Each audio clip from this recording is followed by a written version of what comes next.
પન્હાની કલમે આજે એક કડવી વાત સત્ય છે, કડવું છે, ઘણા બધાને નહીં ગમે, પરંતુ કહીશ.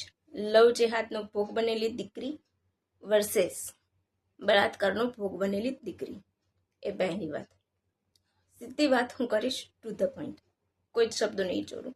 લવ જેહાદનો ભોગ બનેલી દીકરી મોહસીન એને મોહન કે પછી મયુર બનીને છેતરે છે, પરંતુ એ પહેલા એ બેન બધી જ હોટલોમાં ફરી ચૂક્યા હોય છે. લગ્ન પહેલા એમની સાથે એમની પૂરેપૂરી મરજીથી ફરતા હોય છે, રાઈટ.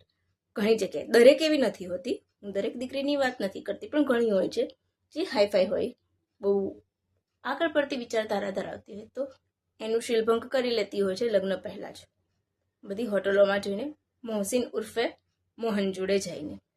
અને પછી જ્યારે છેતરાઈ જવાની ખબર પડે ત્યારે રુદણા રૂસે લવ જેહાદનો ભોગ બન્યાના, અને ત્યારે એનું ચરિત્ર કોઈ માપશે નહીં. બિચારી બાપડીએ છેતરી લીધી એને તો મોહસીને. મુસ્લિમો તો આવા જ હોય, મુસ્લિમો તેવા જ હોય એમ કહીને, રાઈટ. હવે આવી દીકરીની વાત, બળાત્કારનો ભોગ બનેલી દીકરી. લોકો શું કરે છે, જ્યારે બળાત્કારની ફરિયાદ નોંધાવશે તો મોડી ફરે આવે છે. મોટાભાગે પુરુષ મિત્રો વધારે રાખે છે, બહુ મોડર્ન વિચારો ધરાવે છે.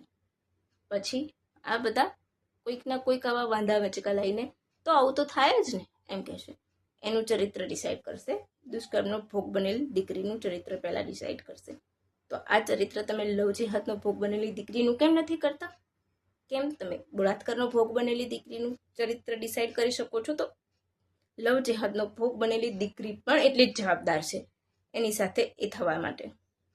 જવાબદાર એ પણ છે. જો દુષ્કર્મનો ભોગ બનેલી દીકરી જવાબદાર બનતી હોય તો એ પણ જવાબદાર છે.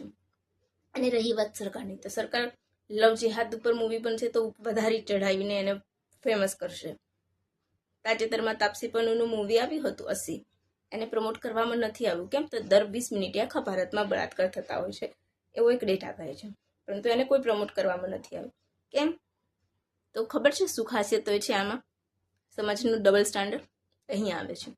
લવ જેહાદમાં આરોપી વિધર્મી હોય છે અને બળાત્કારમાં આરોપી આપણા ધર્મનો હોય છે. એટલા માટે આ બધું થાય છે.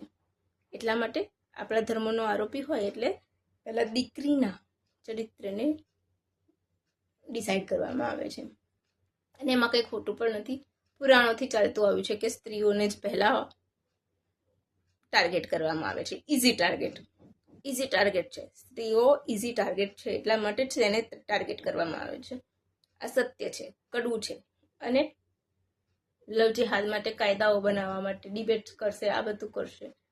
અને બળાત્કારીઓને તો પાર્ટીમાં જ સામેલ કરી લેશે. આપણને યાદ હશે સેંગલનો કેસ, એ સિવાય ધાકર સાહેબનો હાઈવેવાળો વિડીયો, શું હતું યાદ છે ને? એટલે બસ આ બધું, બસ મારું કહેવાનું છે કે તમે એક નજર છોડો.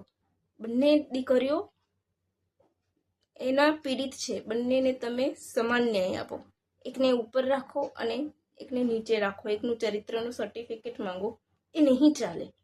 ચરિત્રનું સર્ટિફિકેટ તમે દુષ્કર્મ પીડિત દીકરીનું માંગતા હશો ને, તો લવ જેહાદવાળી દીકરીનું પણ માંગવું પડશે. અને જો એનું નહીં માંગતા હોય તો પેલી દીકરીનું પણ, દુષ્કર્મ પીડિત દીકરીનું પણ નથી માંગવાનું. આ ભેદ છોડો અને એ બદલાવ આપણે લાવવો પડશે. જરૂરી છે પણ લાવવો પડશે. તો ચાલો મિત્રો, તમે જે માનતા હોય એ મને કમેન્ટ કરજો. અને હા, મહેરબાની કરીને ઘણા બધી કમેન્ટવાળા હશે, એ લોકો દૂર રહેજો પ્લીઝ. ચાલો ત્યારે, બાય ફ્રેન્ડ્સ.